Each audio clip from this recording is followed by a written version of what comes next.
నమస్తే, మనం సోమాజిగూడలో ఉన్నాం. ఇక్కడ ఎస్సీ వర్గీకరణకు సంబంధించి అటు రౌండ్ టేబుల్ సమావేశం జరుగుతుంది. ఈరోజు మనతో మాట్లాడడానికి మాట తిరుపతి అన్న ఉన్నారు. ఒకసారి మనతో మాట్లాడి విశేషాలు తెలుసుకుందాం. నమస్తే అన్న. నమస్తే అన్న.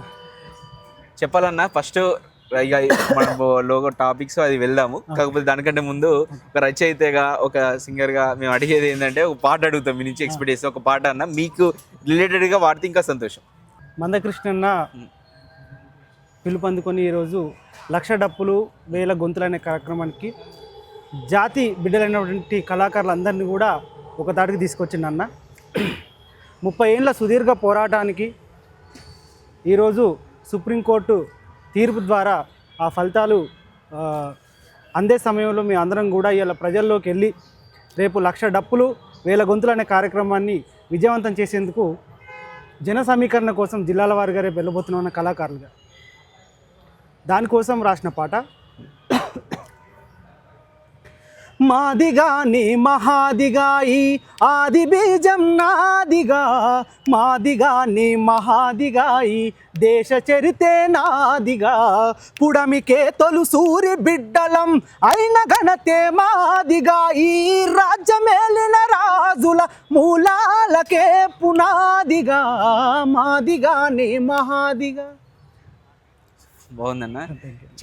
ఇప్పుడు కొన్ని వర్గాలు బీసీ సమాజము, కొన్ని వర్గాలు మేధావులు అందరూ ఈరోజు ఐక్యమై ఈరోజు ఈ వర్గీకరణ చట్టబద్ధమైనది, రాజ్యాంగబద్ధమైనది అని చెప్పి సపోర్ట్ చేస్తూ ఉంటాయి. కొంతమంది మాత్రం అడ్డుకునే ప్రయత్నం చేస్తున్నారు. కొందరు ఈ ఎవరైతే వచ్చి మీకు సపోర్ట్గా మాట్లాడుతున్నారో వాళ్ళ మీద మాట్లాడే ప్రయత్నం చేస్తారు. ఎలా అనిపిస్తుంది అన్నది? బాధ అనిపిస్తుంది అన్న, చాలా బాధ అనిపిస్తుంది. ఎందుకంటే ఇది న్యాయమైన పోరాటం. సహోదరులుగా చెప్పబడుతున్న వారి నుంచి వీళ్ళు అన్యాయానికి గురయ్యారని సమాజం గుర్తించి అలా ఇక్కడ ఈ మేము ఏదైతే కార్యక్రమం తీసుకున్నామో దానికి సపోర్ట్ చేయడానికి సబ్బండ వర్గాలు కదిలొస్తూ ఉన్నాయి. మరి వారికి ఎందుకు అది గిట్టట్లేదో మాకు అర్థం కావట్లేదు. ఇక్కడ అన్యాయం జరిగిందని పోరాటం కృష్ణన్న 30 ఏళ్ళుగా చేసుకుంటూ వచ్చిండు.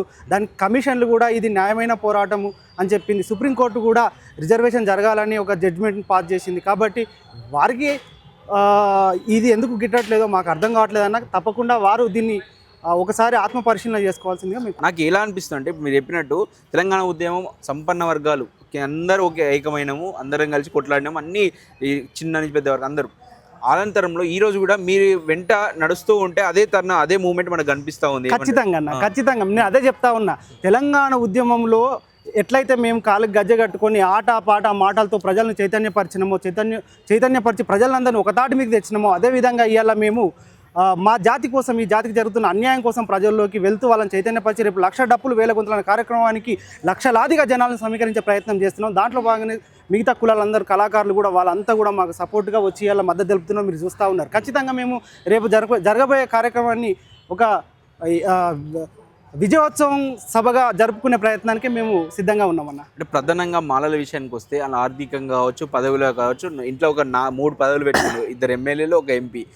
ఆయననే మొత్తం ప్రోవిగేట్ చేసి మాట్లాడే ప్రయత్నం చేస్తున్నట్టు కనిపిస్తుంది. మీరు ఏమంటారు? ఆ రోజు వాళ్ళు పెట్టిన మీటింగ్ కూడా చూస్తే ఆయన పట్టాభిషేకం లెక్కనే కనిపించింది తప్ప మినిస్ట్రీ సీట్ మీరే చెప్పారు కదా సమాధానం. నేను చెప్పాల్సిన పని లేదు. ఎవరైతే వారి రాజకీయ పబ్బం గడుపుకోవడం కోసం ఎట్లాంటి కార్యక్రమం చేస్తున్నారో ఇక్కడ న్యాయమైన పోరాటం జరుగుతుంది కాబట్టి ప్రజలు దీన్ని గమనిస్తూ ఉన్నారు. బుద్ధి చెప్తారంట. ఖచ్చితంగా జరుగుతుంది. అంటే మినిస్ట్రీ కోసం సమాజానికి విడగొట్టే ప్రయత్నం అంటే వారు ఏదైతే రాజకీయ లబ్ధి కోసం చేస్తా ఉన్నారో అది ప్రజలు గ్రహించారు. ఇంకొకటి అన్న, లాస్ట్ ఒకటి వాళ్ళ మీలో స్ఫూర్తి నింపేటట్టు తెలంగాణ ఉద్యమంలో మీరు రాసినటువంటి పాట ఒక్కటి మాకు వినిపిస్తారా? తప్పకుండా అన్న.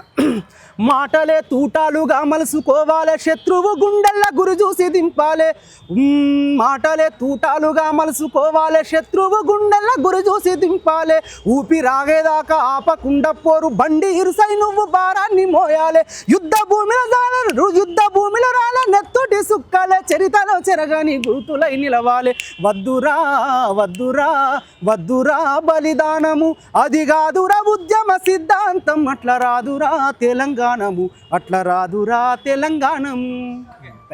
ఇది సంగతి. ఏదైనా సరే ఉద్యమిస్తాం. ఏదైతే పదవులు కావచ్చు, ఏవి కావచ్చు, అవి ఉంటాయి కావచ్చు, పోతే కావచ్చు, కానీ సమాజాన్ని ఏకం చేసి అన్ని సంపన్న వర్గాలను ఏకం చేసి ముందుకు వెళ్తాము. ఏదైతే మాకు చట్టబద్ధంగా మాకు కావాల్సినటువంటి హక్కుల కోసం పోరాడుతామని చెప్పేసి మనతో పాటు మాట తిరుపతి చెప్తూ ఉన్నారు. కెమెరామెన్ వెంకట్తో అక్షిత్, హైదరాబాద్.